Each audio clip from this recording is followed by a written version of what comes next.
All right, well, let's keep on going with this review of the AEW Revolution Extravaganza from Orlando, Florida. Well, the next match was for the highly prized gold hemorrhoid pillow. It was the 6-man ladder match. Powerhouse Hobbs, Ricky Starks, Christian Cage, the man who outworks everyone twice a year, Wardlow, Keith Lee, and our little dog Pockets, just to make sure we won't take it seriously.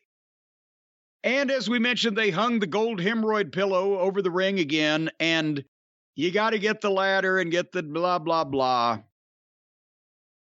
And again, I started this. I said, I'll try. Because for all the reasons of why do you put your big three beasts, Keith Lee, Wardlow, and Hobbs, in a ladder match? Then why do you have them interacting with each other this early in Hobbs and Lee's careers, and with Wardlow being featured? The last thing you want to do is make any of these guys look smaller than they are. Then you put the mascot in to yuck it up. This is supposed to be a qualifying match for a world championship shot. And, you know, they started a 6-way immediately. In one match, as I said, they'll kill the mystique behind Lee or Wardlow or Hobbs. We'll see it, so we can't imagine what it'll be like, but it won't be as good as we could imagine. And then the 3 big guys started off facing off, and Pockets came in and started doing the fake kicks to the shin, and all 3 of those guys were standing there for it. And within a couple of seconds, he had his hands in his pockets, and he was not only throwing drop kicks, but climbing the ladder with his hands in his pockets. And that's where I said, you know what? Watching a match with this guy and critiquing it just dignifies him as a fucking wrestler. Everybody involved in this match comes out poorer because he's in it. Everybody that wastes their time watching it comes out poorer because they wasted their time. You've got potential superstars in this match in Hobbs and Lee and Wardlow and Starks, and an old veteran, I don't know what he's done to deserve this, like Christian Cage. And you're making them look foolish by sticking this guy in this fucking thing. Plus, again, you've got to have baby faces beating up other baby faces for no reason. The whole thing is ridiculous.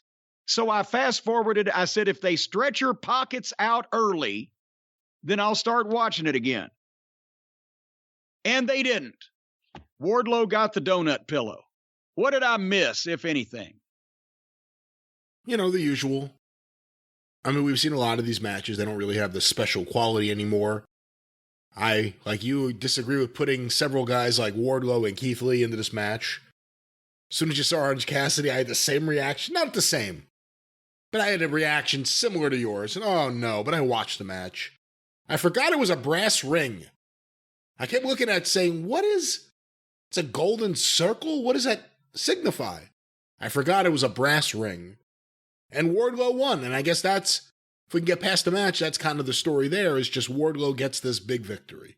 I'm not in any way upset that Wardlow won. I'm upset that Keith Lee was in it in his 3rd week in the company and didn't win, or that he was even in it. It wouldn't have helped him if he'd won it, because it's a fucking ladder match. And maybe I'm wrong, because I didn't take notes, but I think this may have been the match also where Danhausen appeared.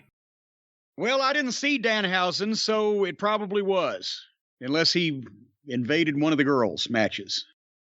What did he do? He just kind of showed up in the middle of the ring and made faces. And then he was gone. All right, but anyway, as I said, you know, and I'm a big fan of Starks and Hobbs and Wardlow and Keith Lee when he does his shit right and they don't sabotage him. But I can't dignify actually watching the fucking idiot. So, anyway.